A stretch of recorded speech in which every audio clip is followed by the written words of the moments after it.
Hamas کے القصام brigade کے جنگجو نے اسرائیل کو گھٹنے ٹیکنے پر مجبور کر دیا۔ القصام بریگیڈ کے جنگجو اور فلسطینی مزاحمت کار دھماکہ خیز آلات سے اسرائیلی ٹینکوں کو نشانہ بنانے لگے۔ مغربی کنارے میں القصام کے تازہ حملوں کے دوران کئی اسرائیلی ٹینک تباہ ہو گئے۔ عرب میڈیا کی رپورٹ کے مطابق اسرائیلی فوج نے غزہ میں اپنے مزید 3 فوجیوں کی ہلاکت کا اعتراف کر لیا۔ غزہ میں زمینی کارروائی میں حماس کے جنگجوؤں کے ہاتھوں اب تک ہلاک اسرائیلی فوجیوں کی تعداد 218 ہو گئی، جبکہ سینکڑوں اسرائیلی فوجی زخمی ہیں، جن میں درجنوں اسرائیلی فوجیوں کے معذور ہونے کی اطلاعات ہیں۔ ایک جانب حماس تو دوسری جانب حزب اللہ کے بھی اسرائیل پر تابڑ توڑ حملے جاری ہیں۔ حزب اللہ کے شمالی اسرائیل میں اہداف پر 4 حملے۔ حزب اللہ کے حملے میں کئی اسرائیلی فوجی ہلاک اور زخمی ہو گئے۔ اسرائیل کو بھاری مالی نقصان بھی اٹھانا پڑا۔ اپنے فوجیوں کی ہلاکتوں کے بعد نہتے فلسطینیوں کے خون کی پیاسی اسرائیلی افواج کے غزہ کے رہائشی علاقوں اور اسپتالوں پر وحشیانہ حملوں کا سلسلہ جاری ہے۔ الامل اسپتال پر فائرنگ اور گولہ باری سے ایک خاتون سمیت متعدد فلسطینی شہید ہو گئے، جبکہ کل سے اب تک صہیونی حملوں میں مزید 114 سے زائد فلسطینی شہید ہو چکے ہیں۔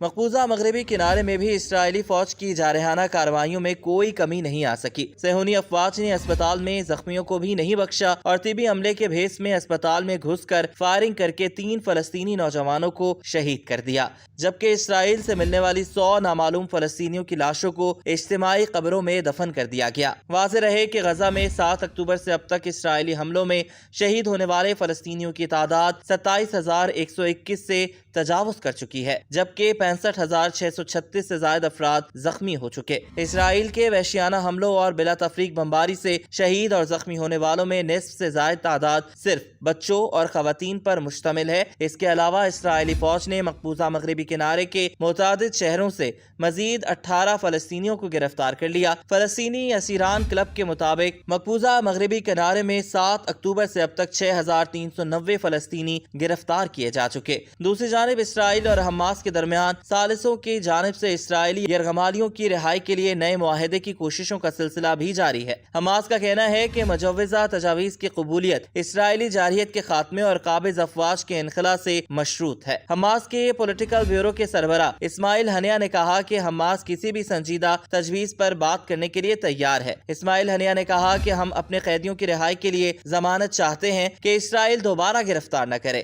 اسماعیل ہنیہ نے کہا ہے کہ دنیا کو مغربی کنارے میں فلسطینیوں سے بدسلوکی، قتل عام اور جنگی جرائم روکنے کے لیے اسرائیل پر دباؤ ڈالنا چاہیے۔ ادھر جنگی جنون میں مبتلا اسرائیلی وزیر اعظم نے اپنی ہٹ دھرمی برقرار رکھتے ہوئے کہا ہے کہ تمام مقاصد حاصل ہونے تک جنگ ختم نہیں ہوگی۔ اسرائیلی وزیر اعظم نیتن یاہو کا کہنا ہے کہ اسرائیل غزہ پٹی سے اپنی فوج نہیں نکالے گا۔ نیتن یاہو کا کہنا ہے کہ اسرائیل ہزاروں فلسطینی قیدیوں کو رہا نہیں کرے گا۔ حماس کا خاتمہ، یرغمالیوں کی واپسی اور غزہ سے دوبارہ خطرہ نہ ہونا ہمارے مقاصد ہے۔